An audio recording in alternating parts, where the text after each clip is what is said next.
Hi students, हमारा आज का जो टॉपिक है वो है ट्रांसक्रिप्शन। मैं काफ़ी दिनों से आपको जीन एक्सप्रेशन, सेंट्रल डॉग्मा और उन तमाम चीज़ों के बारे में मैं डिस्कस कर रहा था। तो मैंने बताया था कि ये प्रोटीन फॉर्मेशन जो है मैं बताऊंगा आपको जब हमारे पास एक प्रोसेस है ट्रांसक्रिप्शन वो होगा, फिर उसके बाद ट्रांसलेशन वो होगा, तो फिर आपको इसका सारा कॉन्सेप्ट क्लियर होगा। तो आज हम ट्रांसक्रिप्शन से स्टार्ट करते हैं कि ट्रांसक्रिप्शन क्या है। ट्रांसक्रिप्शन का मतलब होता है किसी चीज़ की कॉपी करना। मैं अभी ये लेक्चर जब ये इस पे मैंने ट्रांसक्रिप्शन राइट अप किया तो मेरे जहन में एक जो है वो आ गया पॉइंट कि अगर आप किसी भी यूनिवर्सिटी से डिग्री करते हैं तो डिग्री से पहले आपको मिलती है ट्रांसक्रिप्ट।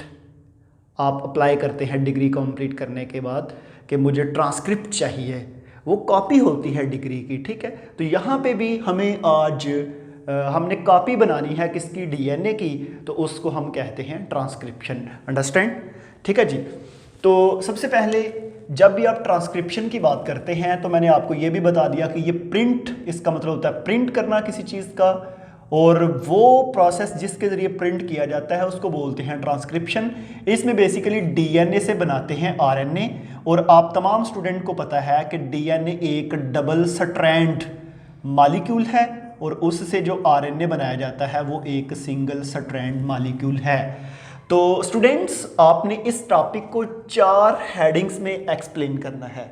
अगर आपका ये इंतहाई इंपॉर्टेंट टॉपिक है, ये मैं ये जो चैप्टर स्टार्ट कर रहा हूँ इसमें ये जो चैप्टर स्टार्ट किया हुआ है इसमें लॉन्ग क्वेश्चन बहुत इंपॉर्टेंट है, और स्पेशली आपके इंटर टेस्ट में आप बेशक आप प्रीवियस पेपर देख लें उनमें से कितना इसका पोर्शन है, नीट का जो टेस्ट है इंडियन स्टूडेंट्स का उनमें देख लें वो कितना पोर्शन है, और स्पेशली वो लोग जो पीपीएससी की प्रेपरेशंस करते हैं, एफपीएससी की, उनके अगर सब्जेक्ट बायोलॉजी, ज़ूलॉजी, बॉटनी है तो उसमें भी ये इस चैप्टर में से कुछ ना कुछ पूछा ही जाता है, कोई ना कोई पॉइंट यहाँ से पूछना ही है उसने, ठीक है।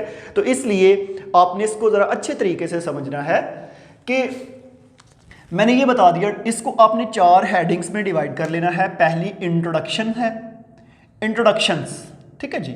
इंट्रोडक्शंस में आप बताएं जी ट्रांसक्रिप्शन क्या होती है, ये क्या प्रोसेस है, इसमें हम डबल स्ट्रैंड डीएनए से सिंगल स्ट्रैंड बनाते हैं, और ट्रांसक्रिप्शन 2 तरह की होती है, प्रोकैरियोटिक सेल्स में और यूकैरियोटिक सेल्स में। बेसिक उसका मैकेनिज्म सेम है लेकिन थोड़ा थोड़ा डिफरेंस आता है, और वो जो है इसके इंट्रोडक्शन वगैरह में ये सारी बातें आपने बतानी है। तो मैं अब ये स्टार्ट करता हूँ, फिर जो जो पॉइंट हेडिंग्स में जहाँ जहाँ पे पुट करना है मैं बताता जाऊँगा। लें जी, सबसे पहले हम एक सेल से स्टार्ट करते हैं। ये सेल है, इसके सेंटर में ये dark portion nucleus, first year में आपने पढ़ा था कि 1831 में रॉबर्ट ब्राउन ने इसको डिस्कवर किया, और उसके अंदर जो क्रोमोसोम थे आपने पढ़े थे 1882 में वैल्डर फ्लेमिंग ने उसके अंदर क्रोमोसोम डिस्कवर किए। फिर उसके अंदर न्यूक्लियोटाइड जो थी वो आपने पढ़ी थी 1920 में पीए ने उसके अंदर न्यूक्लियोटाइड डिस्कवर की। तो ये मेरे पास एक न्यूक्लियस है, इस न्यूक्लियस के अंदर डीएनए है, और इस डीएनए की बननी है कॉपी। कॉपी क्यों बननी है? प्रोटीन के लिए, क्योंकि प्रोटीन चाहिए सेल को, तो इसलिए उसने कॉपी बनानी है। इस डीएनए को ना मैंने ड्रा कर दिया ये बाहर, यहाँ पे ये बन गया जी, ये मेरे पास ना डीएनए है आपकी बॉडी का, ठीक है। जब भी आप डीएनए को देखें तो आपको पता है कि डीएनए के डबल स्ट्रैंड है, इसका एक प्राइम 5 है और दूसरा 3 है। इसी तरह इधर 3 है तो उसके अपोजिट 5 है। ये 5 और 3 का कॉन्सेप्ट आपको ऑलरेडी है, क्योंकि आपने केमिकल नेचर ऑफ डीएनए के अंदर ये पढ़ा हुआ है कि ये 3 और 5 प्राइम क्या है, और ये अपोजिट क्यों है, और ये अपोजिट अटैच क्यों होते हैं, इसके बारे में आपने ऑलरेडी पढ़ा है, ठीक है जी। इस डीएनए की मुझे ना बनानी है कॉपी। इस डीएनए से, ये जो डीएनए डबल स्ट्रैंड है, इससे मुझे बनाना है सिंगल स्ट्रैंड मैसेंजर आरएनए। मुझे जो सिंगल स्ट्रैंड मैसेंजर आरएनए बनाना है ना, उसके लिए एक एंजाइम चाहिए जिसको हम बोलते हैं आरएनए पॉलीमरेज।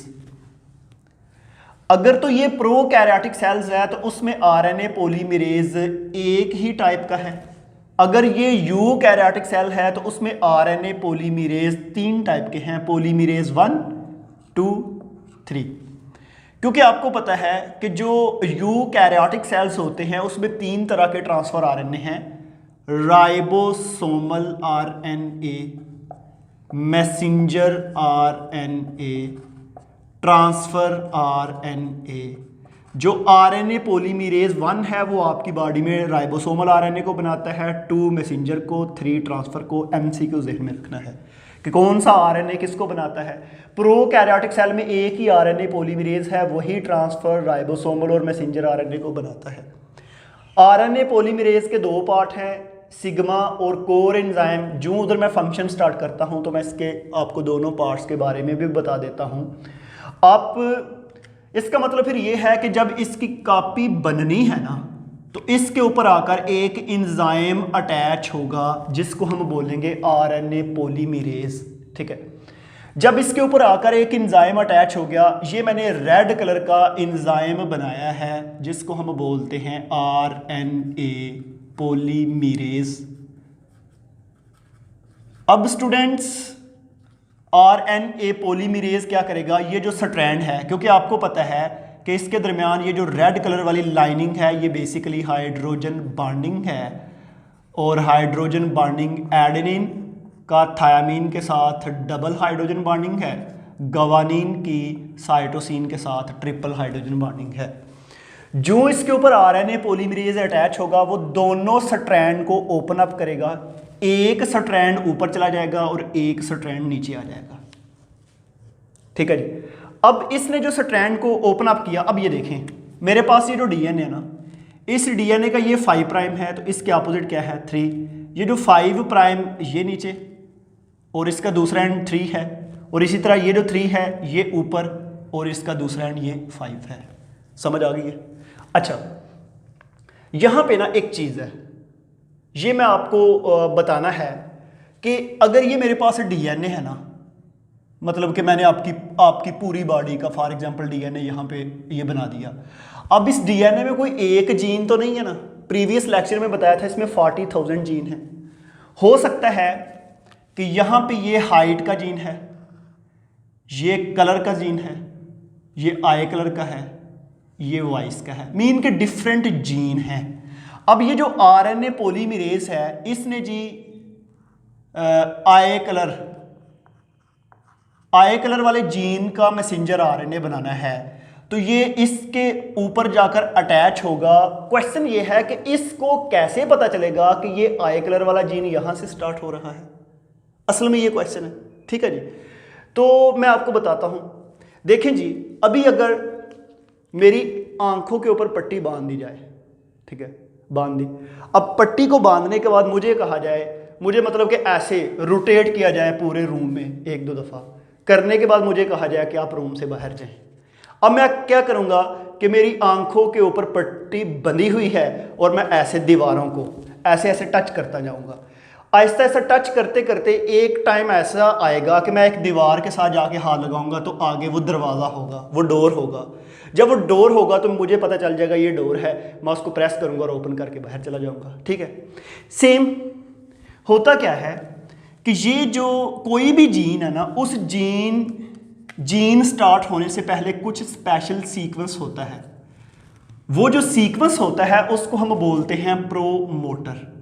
इसका थोड़ा सा जिक्र जो है मैंने इन कोड्स ऑफ प्रोटीन के अंदर किया था, प्रोमोटर्स का। आपको अगर याद हो कि कोई भी जीन जो स्टार्ट होता है उससे पहले एक साइट है जिसको प्रोमोटर कहते हैं। प्रोमोटर आप फर्ज कर लें कि ये जो रूम है ना, रूम एक जीन था और जहां से मैं बाहर निकला हूं या मुझे पता चला है वो प्रोमोटर साइट्स है। ठीक है, सेम क्योंकि पॉलीमरेज है, उसकी कोई वो सेंसेबल तो नहीं है, वो देख तो नहीं रहा कि जी ये जीन यहाँ से स्टार्ट हो रहा, मैं यहाँ पे अटैच हूँ और इसकी ट्रांसक्रिप्शन स्टार्ट कर दूँ। नो, उसको तो नहीं पता। ठीक है, वो क्या करेगा स्टूडेंट्स, जब भी आप उसको देखेंगे ना, इसके 4 यूनिट्स होते हैं आरएनए पॉलीमरेज के, अल्फा, बीटा, बीटा और सिग्मा। ठीक है, ये जब वहां पे जाकर अटैच होगा तो ये जो सिग्मा फैक्टर है असल में ये आरएनए पॉलीमरेज को बताएगा कि ये प्रोमोटर साइट है, अब यहां पे अटैच हो जाए। ठीक है जी, इसका मतलब है आपको ये क्लियर हो गया कम से कम कि आरएनए पॉलीमरेज को कैसे पता चलता है कि मैंने किस जगह पे अटैच होना है, वो जगह होगी प्रोमोटर, और आरएनए पॉलीमरेज को कौन बताएगा, सिग्मा फैक्टर। ठीक है जी।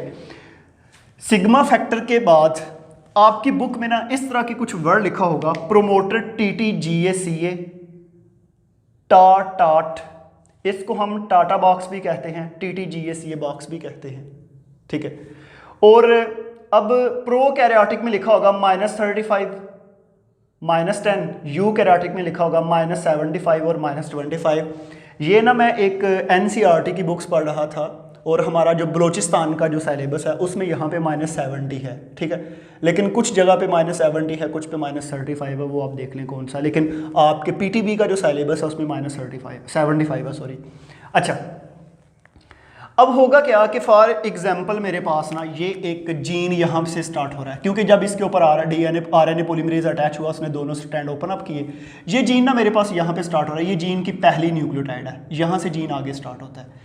तो ये जो प्रोमोटर साइट है ना, अगर लिखे ना -10, तो इसका मतलब है जिस जगह से जीन स्टार्ट हो रहा है इसके पीछे 10 न्यूक्लियोटाइड पीछे ये सीक्वेंस आएगा, ये वाला।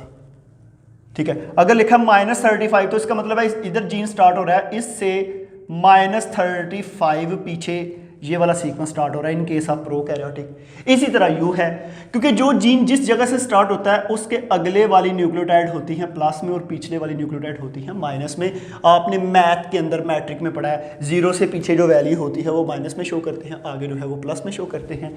तो इस तरह हमारे पास यहाँ से ये जीन स्टार्ट होता है, इससे कितने न्यूक्लियोटाइड बैक 10, 35।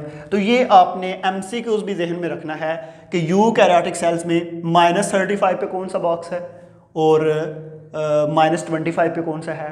टाटा बॉक्स भी कहते हैं, टाट भी इसको कहते हैं, TATA ठीक है, इसको आप याद कर लें।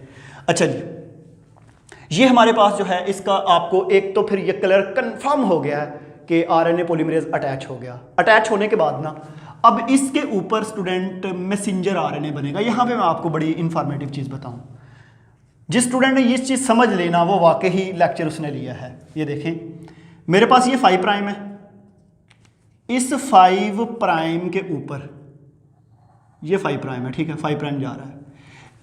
एडेनिन के सामने कौन सी न्यूक्लियोटाइड ऐड होगी, RNA बढ़ना है तो यूरासिल, गवानोसिन के सामने साइटोसिन, थायामीन के सामने एडेनिन, साइटोसिन के सामने गवानिन, एडेनिन के सामने यूरासिल, गवानिन के सामने साइटोसिन। ठीक है, ये हमारे पास इसके ऊपर न्यू सिंथेसाइज्ड RNA बन रहा है, इसके ऊपर मैसेंजर RNA आप फर्ज कर लें, इसके ऊपर बन रहा है। ठीक है जी स्टूडेंट, ये चीज़ याद रखनी है कि अगर ये 5 प्राइम है ना, ये जो 5 प्राइम है तो इसके सामने 3 प्राइम आएगा।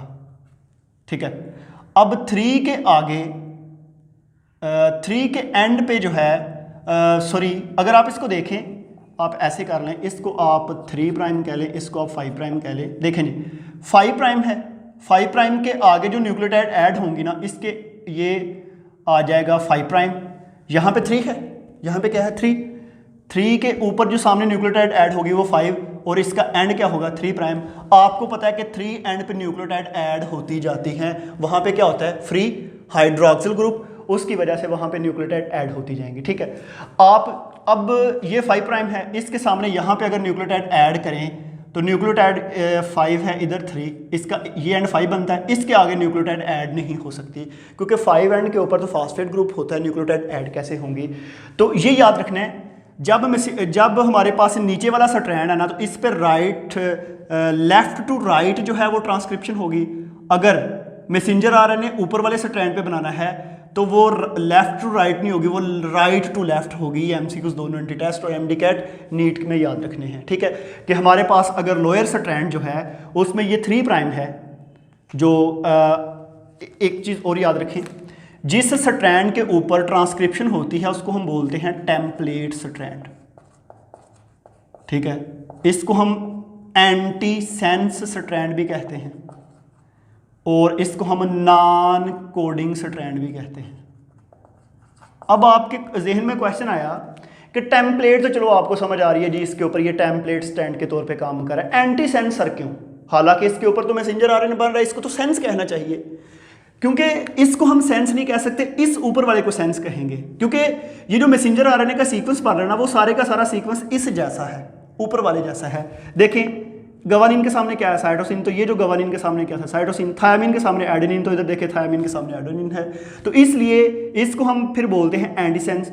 और ये जो मैसेंजर आरएनए के ऊपर कोडिंग हो रही है, वो कोडिंग बिल्कुल ऊपर वाले स्टैंड जैसी है, तो इसलिए ऊपर वाले को हम कोडिंग कहेंगे और नीचे वाले को क्या कहेंगे, नॉन कोडिंग स्ट्रैंड। ठीक है जी स्टूडेंट, हमारे पास ये बात भी क्लियर होगी। तो मैंने वो बताया था आपको। अब देखें, अगर मेरे पास टेम्पलेट स्ट्रैंड क्या है, टेम्पलेट स्ट्रैंड का लेफ्ट एंड जो है वो 3' है, तो बताएं उसके ऊपर ट्रांसक्रिप्शन राइट टू लेफ्ट होगी या लेफ्ट टू राइट होगी। तो आपने बताना लेफ्ट टू राइट होगी, क्योंकि जितनी आप डेप्थ में जाएंगे ना, इसको जितनी डिटेल में पढ़ेंगे आपको उतनी ज़्यादा समझ आएगी। अब मुझे नहीं अंदाज़ा कि क्या आप मेरे वाले पॉइंट को पिक कर रहे हैं कि नहीं, कुछ अंडरस्टैंड हुआ है, तो आपने इसको प्रैक्टिस करना है कि मैं किस लेवल पे जाके आपको बता रहा हूँ, बहुत डीप पे जाके आपको समझा रहा हूँ कि आप किस तरह इस चीज़ को आगे लेके चलें। अच्छा जी, इस तरह फिर ये क्या होगा कि ये जो हमारे पास आरएनए पॉलीमरेज है ना, वो आगे को मूव करता जाएगा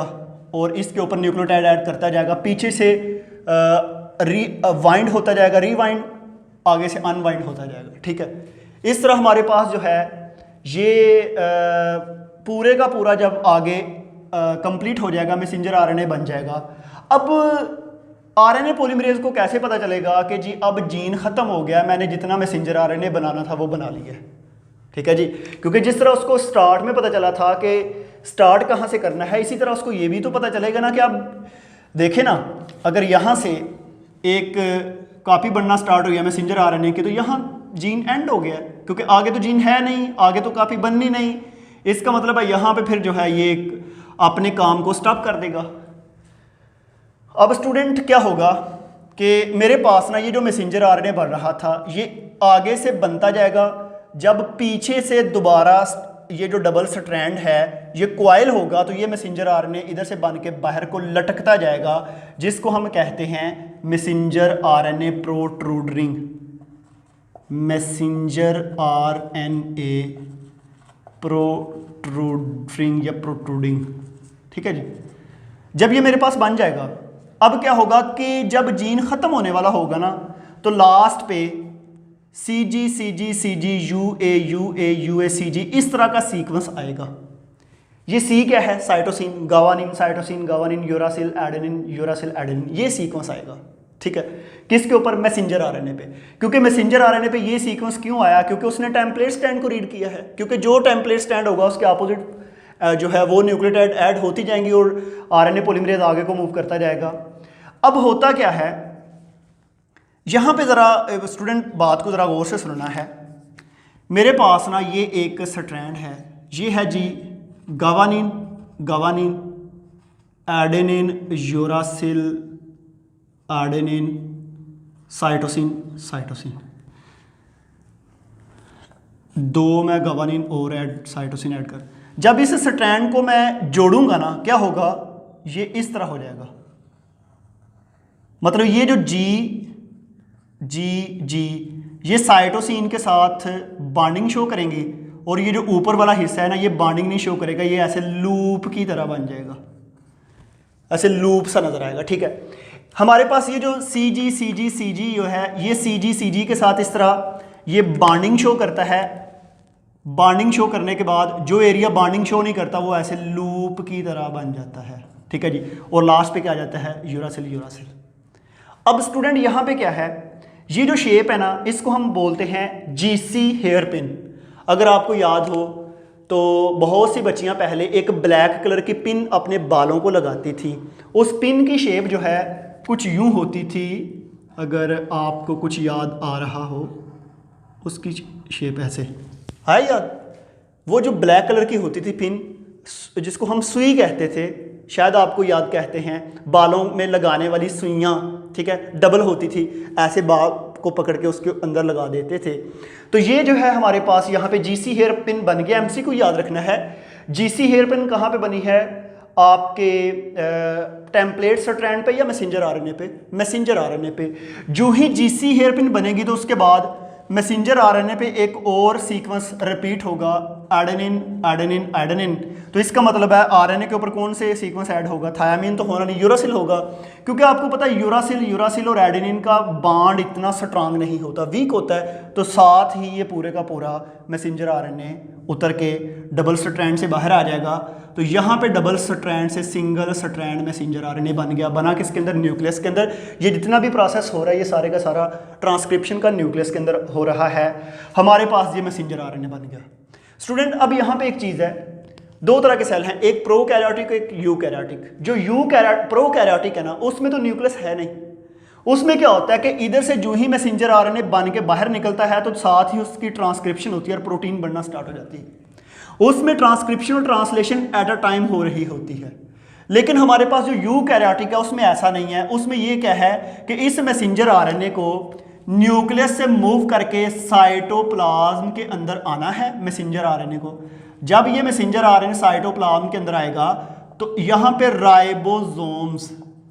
राइबोसोम्स के साथ अटैच होकर नेक्स्ट क्या बनाएगा? प्रोटीन। ठीक है, तो इसके लिए हम एक वर्ड यूज करते हैं लॉन्ग जर्नी, कि जो प्रोकैरियोटिक सेल हैं उसमें यहाँ से मैसेंजर आरएनए को बन के जब इधर आना है तो रास्ते में बेशुमार उसके ऊपर एंजाइम अटैक करते हैं। एक्सोन्यूक्लियस, एंडोन्यूक्लियस, फास्फाटेज, ये सारे वो एंजाइम है जो मैसेंजर आरएनए को तोड़ भी सकते हैं। ठीक है, क्योंकि मैसेंजर आरएनए एक बहुत, मैंने आपको उसमें सिकल सेल एनीमिया में बताया था कि एक सिंगल न्यूक्लियोटाइड के चेंज होने से इंसान की डेथ हो जाती है। तो मैसेंजर आरएनए जो मैसेज लेके आ रहा है उसमें पूरी न्यूक्लियोटाइड इंफॉर्मेशन को सेव करना है, तो उसको हम कहते हैं हेडिंग एंड टेलिंग। ठीक है, जो मैसेंजर आरएनए है इसमें आपने हेड भी लगाना है, कैप भी लगानी है और फिर टेल भी लगानी है, ताकि साइडों से कोई एंजाइम जो है वो इस पे अटैक ना कर सके। तो इस चीज़ को स्टार्ट करने से पहले मैं जस्ट एक चीज़ और बता दूं कि ये सोर एंजाइम जो है ये क्या होता है? कोर भी कहते हैं, कुछ कहते हैं सोर एंजाइम भी इसको कहते हैं। ठीक है, गलती से जो है सोर का मतलब होता है जख्मी। सोर का मतलब इंग्लिश में अगर आपने देखा होगा तो उसका क्या मतलब है? जख्मी। क्योंकि जब भी हमारे पास आरएनए पॉलीमरेज से सिग्मा फैक्टर निकल जाए, ये फैक्टर निकल जाए, तो पीछे जो एंजाइम होगा वो इनकम्प्लीट है, उसको हम सोर एंजाइम भी कहते हैं। ठीक है, और कुछ कहते हैं इसको कोर एंजाइम कहते हैं। दोनों मैंने डिफरेंट जगह पे रिसर्च की है, पढ़ा है उसको, किसी जगह पे कोर है और किसी पे सोर है, देख लें जी। हेड और टेलिंग क्यों करनी है? ताकि मैसेंजर आरएनए को प्रोटेक्ट किया जाए। मैसेंजर आरएनए का एक एंड 5 है और दूसरा है 3। जो 5 एंड है ना, इसके ऊपर एक कैप लगा दी जाती है जिसको हम बोलते हैं 7 मिथाइल जीटीपी। जीटीपी होता है ग्वानोसिन ट्राइफॉस्फेट। स्टूडेंट आपने न्यूक्लियोटाइड का स्ट्रक्चर पढ़ा है कि ये एक राइबोस होती है, कार्बन नंबर 1 पे नाइट्रोजनस बेस होती है और कार्बन नंबर 5 पे फॉस्फेट ग्रुप होता है। हमारे पास यहाँ पे ये जो न्यूक्लियोटाइड है ना, ये है, इसके नाइट्रोजनस बेस है, ग्वानोसिन अटैच है। कौन सी? ग्वानोसिन। आपको पता है एडेनिन और गवानिन डबल रिंग होती हैं। अगर आप गवानिन का स्ट्रक्चर्स देखें ना, तो गवानिन का स्ट्रक्चर्स होता है इस तरह का। ठीक है, इसका ये जो रीजन है ना, यहाँ पे इसका ये जो रीजन है यहाँ पे CH3 अटैच होता है। कौन से नंबर पे? 7 नंबर पे। 7 नंबर पे मिथाइल ग्रुप है, इसलिए इसको बोलते हैं 7 methyl GTP guanosine triphosphate. 3 phosphate हैं, 1 2 3। कार्बन नंबर 5 पे ये अटैच हो जाती है। जो हमारे पास कार्बन नंबर 3 है ना, इसका जो प्राइम 3 प्राइम है, उस पे एडेनिन अटैच होगी, एडिनोसिन ट्राइफॉस्फेट। मैंने आपको बताया न्यूक्लियोटाइड का स्ट्रक्चर्स, उसमें नाइट्रोजनस बेस, अगर एडेनिन होगी तो उसको एडिनोसिन कहेंगे। यहाँ पे तकरीबन 200 एडिनोसिन ट्राइफॉस्फेट अटैच होंगी और ये टेल बन जाएगी। अब आपको पता है कि ना ही कोई, जितने भी एक्सोन्यूक्लियस हैं इधर से भी अटैक नहीं कर सकते, इधर से भी नहीं, क्योंकि इधर हेडिंग है इधर टेलिंग है। तो क्वेश्चन है कि आपके जहन में आएगा, सर सेंटर से अगर कोई अटैक कर दे, एंडोन्यूक्लियस अगर सेंटर से अटैक करे, सेंटर से कट नहीं करेगा। तो स्टूडेंट याद रखना है कि जो यूकैरियोटिक सेल्स है उसमें एंडोन्यूक्लियस नहीं होते, उसमें एक्सोन्यूक्लियस हैं।